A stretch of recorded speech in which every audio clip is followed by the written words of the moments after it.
ఓం నమః శివాయ శ్రీమాత్రే నమః. మిత్రులకి శ్రేభిలాషులకి అలాగే నన్ను ఎంతగా ఆదరిస్తున్న యూట్యూబ్ ప్రేక్షకులందరికీ కూడా పేరు పేరు ధన్యవాదాలు. మిత్రులారా, మీ అందరికీ పరాదేవత ఎల్లవెల్లలా మీతో ఉండి మీ మనోవాంఛ నెరవేర్చాలని మనస్ఫూర్తిగా కోరుకుంటున్నాను.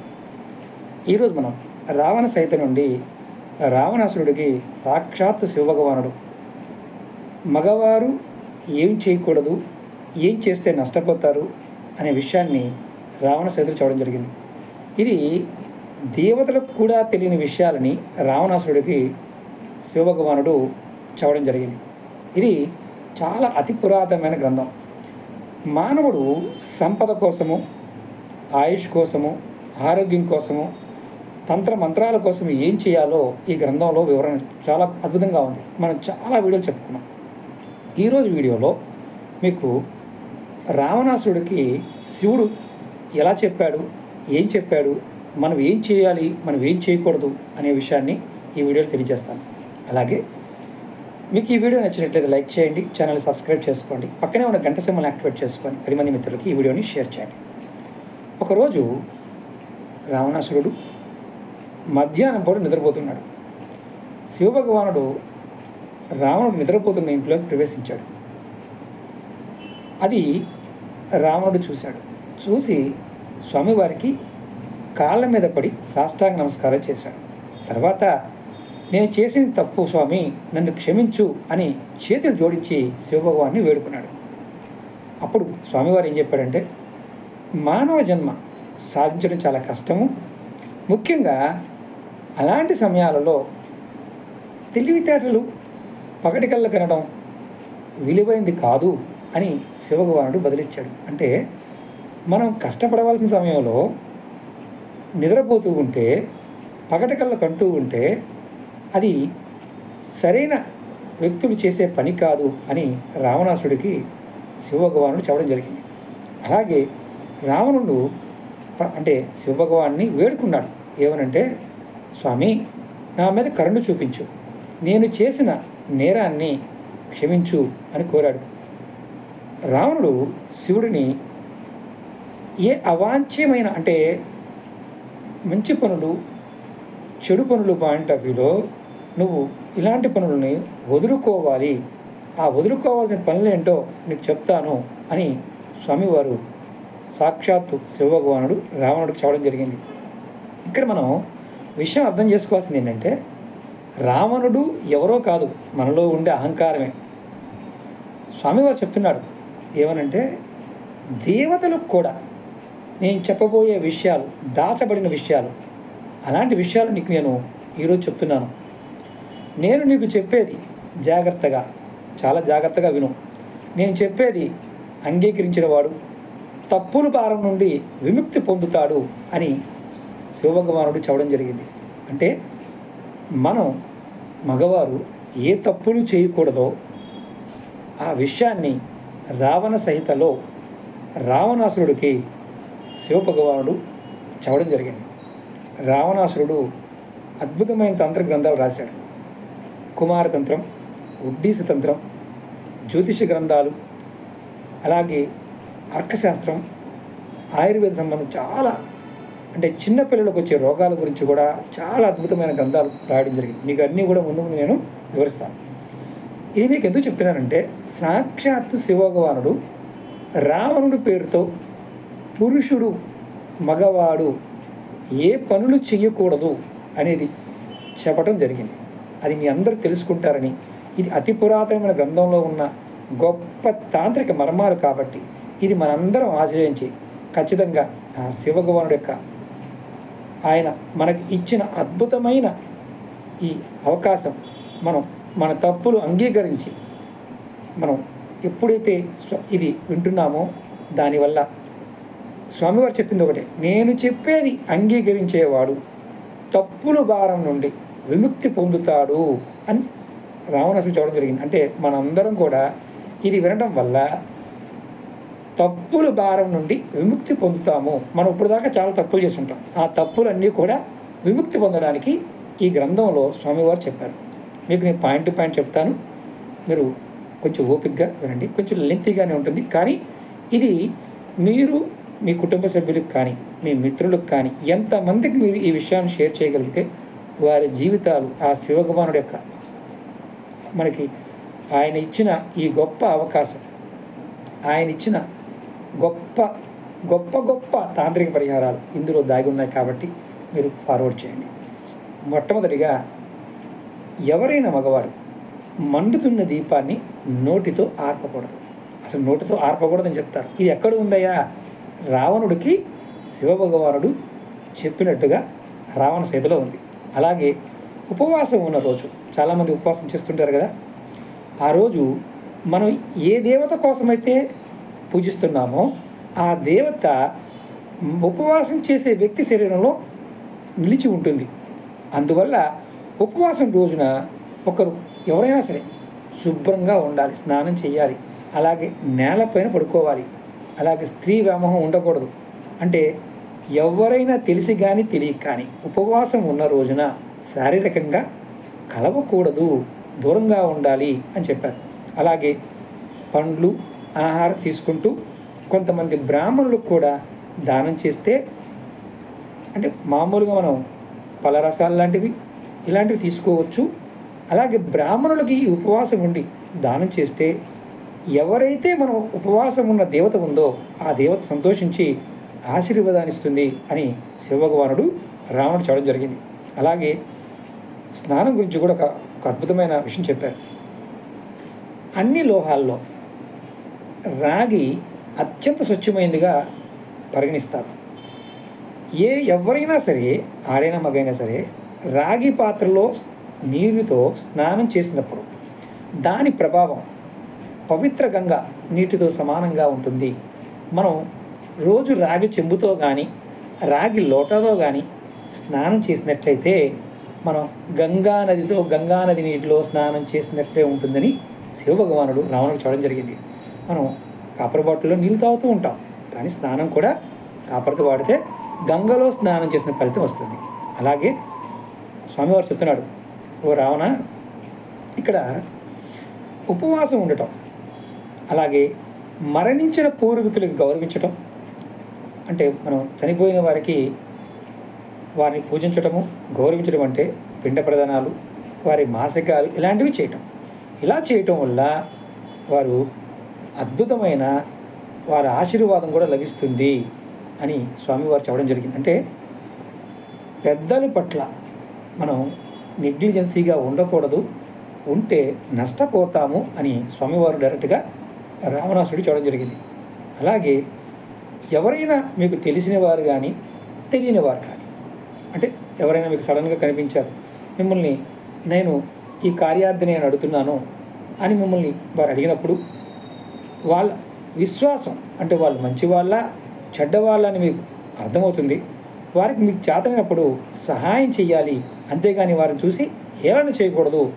అంటే మన పెద్దలు అంటుంటారు, అది చూసి చూడట్టుగా ఉండకండి అని స్వామివారు చెప్పడం జరిగింది.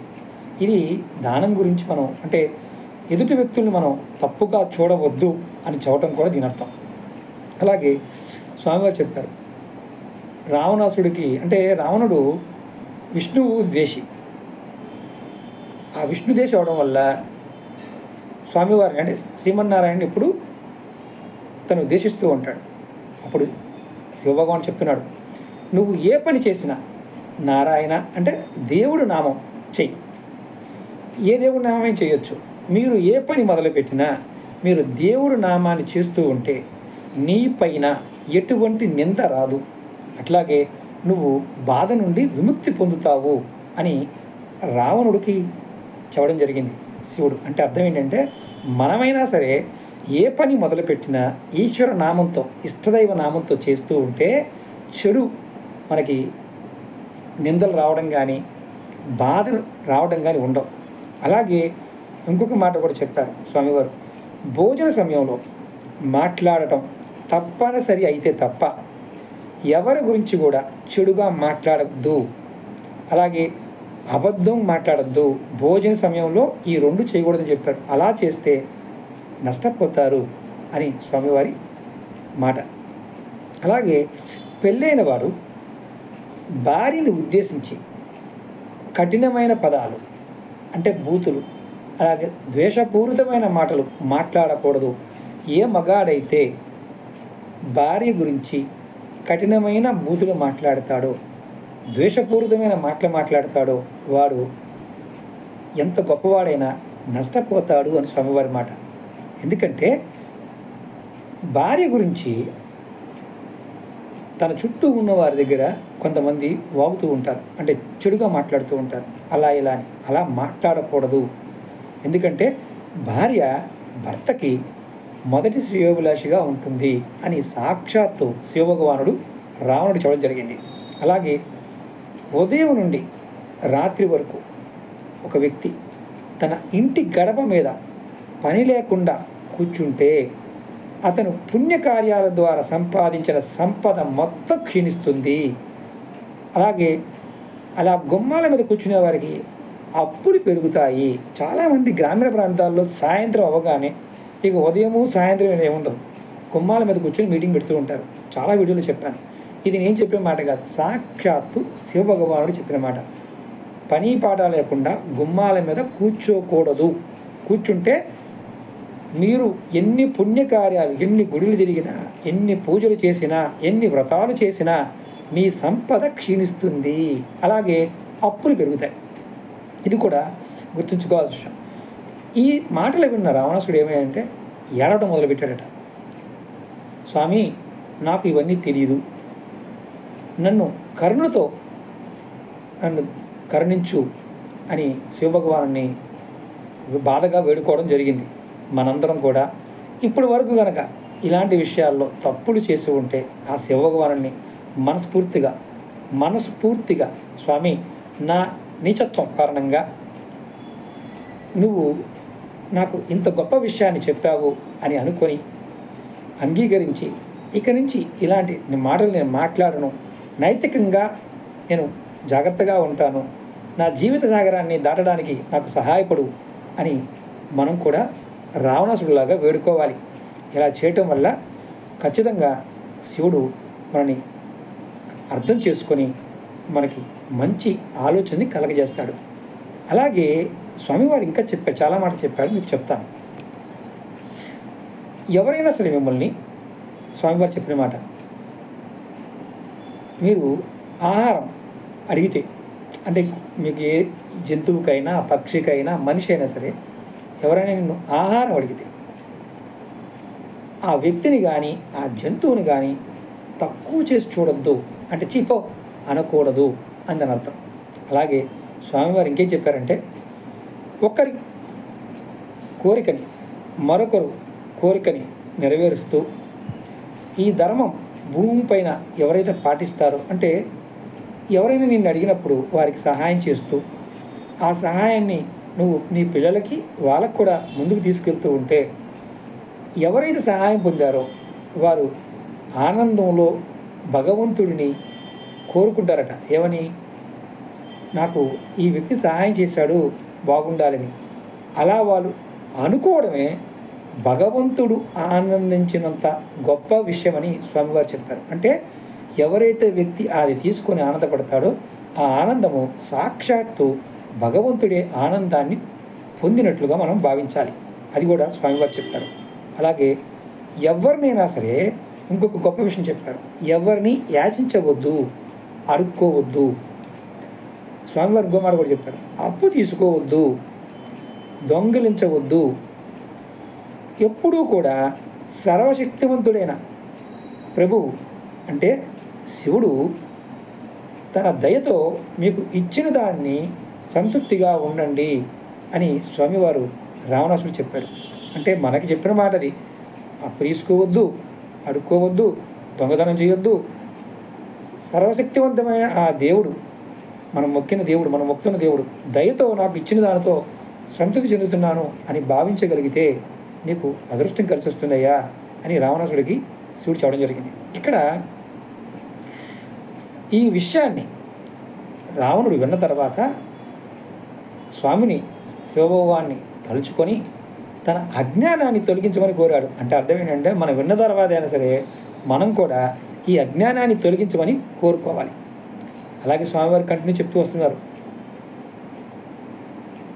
రావణ ఇతరులతో కలిసి కూర్చొని తనతో పాటు కొంత ఆహారం తెచ్చుకొని వ్యక్తి ఒంటరిగా తినకూడదు. అలా తింటే తప్పు. ఎవరు తప్పు? తెచ్చుకుని తింటున్న వ్యక్తి తప్పు. అంటే మనతో పాటు నలుగురు ఉన్నారు. నలుగురు ఉన్నప్పుడు మనం ఒక్కళ్ళమే కూర్చొని, నలుగురి దగ్గర ఆహారం లేదు, మనం ఒక్కళ్ళే కూర్చొని ఆహారం తినకూడదు అనేది స్వామివారు చెప్పిన మాట. అలాగే పెళ్ళైన వాళ్ళు తన భార్యతో పంచుకునే మంచం మీద, అంటే సంసారం చేసే మంచం మీద ఒక సోదరుడిని కానీ, పురుష బంధువు కానీ, స్నేహితుడు కానీ ఆ మంచం మీద కూర్చోబెట్టకూడదు. అలా కూర్చోబెట్టిన వాడిదే తప్పు అని స్వామివారు రావణుడు చెప్పాడు. అలాగే మనసుని నిశ్చలంగా ఉంచే వ్యక్తి ఒకే మనసు కలిగిన ఉంటాడు. అంటే చాలామంది పరిగెడుతూ ఉంటుంది. అంటే ఒక అమ్మాయి మీద భార్య ఉన్నా సరే, భర్త ఉన్నా సరే, వేరే వాళ్ళని చూడాలనుకోవడం కూడా స్వామివారు దీన్ని ఇండైరెక్ట్గా చేయడం జరిగింది. భావోద్వేగం కానీ, భావన కానీ, అంటే కొంతమంది రకరకాలుగా మాట్లాడుతుంటారు ఇలాంటి విషయాల్లో. అలా మాట్లాడటం కూడా తప్పే. అలాగే మతపరమైన ప్రసంగాలు, అంటే ఎవరైనా సరే రామాయణము, మహాభారతం ఇలాంటివి వింటుంటారు కదా, అలా మనస్ఫూర్తిగా ఎవడైతే వింటాడో వాడు స్వర్గాన్ని పొందుతాడని శివభగవాన్ చెప్పాడు. మనందరం స్వర్గం వెళ్ళాలి అనుకుంటే చాలామంది మతాలు మార్చుకుంటారు. మతాలు మార్చుకోవాల్సిన అవసరం లేదు. మీరు రామాయణ, మహాభారతాలు అంటే మీరు బాగా గుర్తుంచుకోండి. ఏదైనా సరే గురువులు చెప్పిన దాన్ని మనస్ఫూర్తిగా వినగలిగితే ఆ వినడం కూడా స్వర్గలోకాన్ని పొందగలుగుతారని రావణ సైతం చెప్తుంది. మీకు ఎవరికైనా డౌట్ ఉంటే రావణ సైతం చదవండి, మీకు అర్థమవుతుంది. ఎందుకంటే చాలామందికి ఇలాంటి అభద్రతా భావాలు ఉంటాయి. అలాగే స్వామివారు ఇంకా మాట చెప్పారు, నీకేదైనా భద్రత కోసం ఇచ్చిన వస్తువు కానీ, నువ్వు దాన్ని ఎవరైనా ఇచ్చారనుకో, అంటే గన్ను ఇచ్చారు, లేకపోతే నీకు దేవుడికి ఒక రక్షణ ఇచ్చాడు, నువ్వు దాన్ని తిరస్కరిస్తే నువ్వు స్త్రీ గొడ్రాలుగా మారిపోతుంది. అంటే అర్థం ఏంటంటే, నువ్వు ఎప్పుడైనా సరే ఏదైనా సరే ఇచ్చిన దానిని, అంటే నీకు దేవుడు ఇచ్చిన దాన్ని జాగ్రత్త చేసుకోమని ఇచ్చిన దాన్ని నువ్వు దాన్ని వద్దని వదిలేస్తే అది పిల్లల పుట్టిన స్త్రీలాగా మారిపోతావు. అంటే ఎందుకు పనికిరాదు అని అంటారు గొడ్రాలని. అంటే అలాంటి అర్థమే కానీ ఇందుట్లో స్త్రీలని తిట్టడం కాదు, అలాంటి స్థితి ఏర్పడుతుంది అని స్వామివారు చెప్పారు. అలాగే ఒక వ్యక్తి తన కుటుంబాన్ని లేదంటే వంశాన్ని విమర్శిస్తే తన సొంత కొడుకుని ఎలా ఎదుర్కొంటాడో తన్ను తాను ప్రశ్నించుకొని, అంటే కొంతమంది ఏం చేస్తారు, నేను గొప్ప వ్యక్తిని, నన్ను ఎలా అన్నారు, నన్ను అలా అన్నారు అంటే ఎదురు ప్రశ్న వేయడం కూడా కొంతమంది ఇష్టపడరు. ఇతరుల నుండి చాలామంది ఏంటంటే ఏదైనా విమర్శించింది ఎవరైనా కొంచెం అలా కాదు నువ్వు ఇలా అన్నాడు ఒప్పుకోరు. ఇలా సొంతగా ప్రశంసలు విని, అంటే నువ్వు చాలా గొప్పవాడివి, నువ్వు అలాంటి వాడివి, ఇలాంటివి చెప్పాలి వాళ్ళకి. మిగతా విషయాలు చెప్తే వాళ్ళు వినరు. అలా సంతోషించే వ్యక్తికి ఎటువంటి మంచి జరగదు అని శివభగవాన్ చెప్పడం జరిగింది. అంటే ఎవరైతే ఇలాంటి ఆలోచనలో ఉంటారో వారికి మంచి జరగదు అని స్వామివారు చెప్పడం జరిగింది. అలాగే తండ్రితో కానీ అన్నయ్యతో కానీ కఠినంగా మాట్లాడకూడదు. తెలిసి కానీ తెలియక కానీ తండ్రిని కానీ నీకన్నా పెద్దవాళ్ళ దగ్గర కఠినమైన మాటలు అంటే బూతులు అంటాం, బెదిరించడం లాంటివి చేయకూడదు. అలా చేస్తే నష్టపోతాము. అలాగే ఎప్పుడైనా యుద్ధం మధ్యలో పిరికితనం కారణంగా మనం ఎవరి వైపు నుంచి పోరాడుతున్నామో, అంటే యజమాని కావచ్చు, వ్యక్తి కావచ్చు, విడిచిపెట్టిన వాడు శాపగ్రస్తుడవుతాడు అని స్వామివారు చెప్తున్నారు. అంటే అర్థం ఏంటంటే నమ్మిన వాళ్ళని మోసం చేయకూడదు అని అర్థం. అలాగే మన జీవిత కాలంలో గంగా నదిని, ఏదైనా తీర్థ స్థలాలు ఉంటాయి కదా, అలాంటి సందర్శించిన వ్యక్తి జీవితము ఒక ప్రపంచంలో అంటే గొప్ప వ్యక్తిగా మారుతాడు. ఎవరైనా సరే తన పుట్టినప్పటి నుంచి గంగా నదిని కానీ, పుణ్యతీర్థాలను కానీ, స్థలాలను కానీ వాడు వెళ్ళలేదనుకోండి, వాడు ఒక జంతువు జీవితంతో సమానం అని స్వామివారు రావణుడు చూడడం జరిగింది. అలాగే ఇంకొక మాట కూడా చెప్పాడు, నీ జాతిని, నీ వాళ్ళని బాధ పెట్టద్దు. అలాగే ఒక జీవిని చంపడం కానీ, దాన్ని ఇబ్బంది పెట్టడం కానీ, లేదా వ్యక్తుల గురించి అంటే మన దగ్గర లేని వ్యక్తుల గురించి చెడుగా మాట్లాడటం కానీ మహాపాపం అని కూడా స్వామివారు చెప్పడం జరిగింది. అంటే దీని అర్థం ఏంటంటే, మనుషులు మాటలతోనే మనుషులు చంపేస్తారు. అలాగే ఎదుటివాడు అక్కడ వ్యక్తి ఉన్నా లేకపోయినా చెడుగా మాట్లాడతారు.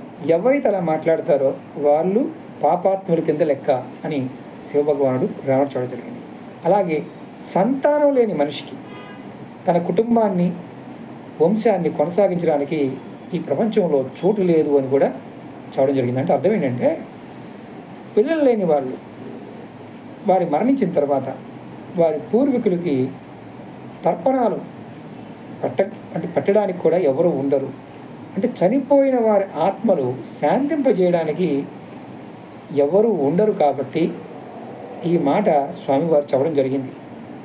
దీనికి అర్థం ఏంటంటే, పురుషుడు సంతానం లేకుండా ఉంటే తన మరణించిన తర్వాత తనకి ఈ తర్పణాలు ఇచ్చేవారు ఉండరు అని దాని అర్థం. అలాగే భార్య మరణించిన పూర్వీకులకి నీరు పోయవచ్చు, కానీ మనం అంటే తన భార్య మరణించినప్పుడు కూడా భర్త అనేవాడు తర్పణాలు ఇవ్వచ్చు, నీరు పోయడం అంటే అదే అర్థం. ఇలా చేయవచ్చు అని శివభగవానుడు చెప్పడం జరిగింది. అలాగే మనం ఎంత కృషి చేసి భగవంతుడిని ప్రార్థన చేసి భక్తితో భగవంతుడిని ఆరాధించి మనకున్న కోరికల్ని, లక్ష్యాలని సాధించడానికి అవకాశాన్ని పొందుతాడు అని శివభగవాన్ చెప్పాడు. అంటే మనం కష్టపడితే, భగవంతుని ప్రార్థిస్తే, భక్తితో ఉంటే మనకు ఏదైతే కోరికలు ఉంటాయో అవి ఖచ్చితంగా సాధించగలుగుతాం. అలాగే దేవుడిచ్చిన దానితో మనిషి సంతృప్తి చెందాలి. సుఖదుఖాలు, లాభాలు, నష్టాలు, మంచి చెడులు వీటన్నిటిని కూడా సమానంగా చూడాలి. మనం అంతం సమస్య అంటే మనం చనిపోతాము అని తెలిసినప్పుడు తల్లిదండ్రులు నీకు సహాయం చేయలేరు, నీ సోదరుడు నీకు సహాయం చేయలేడు. నీ పనులు అంటే నువ్వు ఏదైతే అనుకుంటున్నావో నీ పనులు, నువ్వు చేసిన పుణ్యఫలము, మంచి చెడు నీతోనే తోడుగా ఉంటాయి అని సాక్షాత్తు శివభగవానుడు రావణుడు చూడడం జరిగింది. అలాగే మామిడి చెట్టుని నరకడం బ్రాహ్మణుడిని చంపడంతో సమానం. మనం చాలా ఆశ్చర్యంగా అనిపించవచ్చు.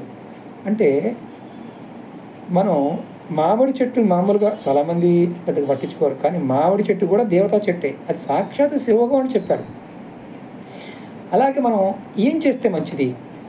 తోటలు అంటే మనం చెట్లతో నిండిన తోటలు నాటడం, అంటే చక్కగా మొక్కలు పెట్టడం, ఇలా చేస్తే ఏమవుద్దంటే పుణ్యం 1000 త్యాగాలతో సమానం చెప్పారు. అంటే మొక్కలు పెంచడం వల్ల సాక్షాత్తు శివభగవానుడు చెప్పిన మాట ఏంటంటే రావణుడికి 1000 త్యాగాలతో సమానం. అంటే త్యాగం చేయడం గొప్ప, చాలా గొప్ప విషయం అర్థం. అలాగే ఇది మొక్కలు పెట్టడం వల్ల వస్తుంది. కొడుకు చేసే పనుల వల్ల తండ్రి ప్రభావవంతుడు అవుతాడని తెలుసుకోవాలి. అంటే కొడుకు మంచి పనులు చేస్తే, కొడుకు చేసే చెడ పనుల వల్ల అయినా సరే తండ్రి మీద ప్రభావం ఉంటుంది అని తెలుసుకోవాలని సాక్షాత్తు శివభగవానుడు రావణుడు చెప్పాడు. మీకు నేను లెంతీ వీడియో అయిపోతుంది. మరొక వీడియోలో స్వామివారు ఏం చెప్పారో ఈ రావణ సైతంలో మీకు వివరిస్తాను. మీకు ఈ వీడియో నచ్చినట్లయితే లైక్ చేయండి, ఛానల్ సబ్స్క్రైబ్ చేసుకోండి. ఈ టాపిక్ మీద మీకు వీడియోలు కావాలి అంటే ఖచ్చితంగా కామెంట్ చేయండి, కంటిన్యూ చేయమని కామెంట్ చేయండి. ఖచ్చితంగా కొత్త వీడియోలు ఇదే టాపిక్ మీద మీకు రావణ సైతం గురించి పూర్తిగా వివరిస్తాను. ఓం నమః శివాయ. శ్రీమాత్రే నమః.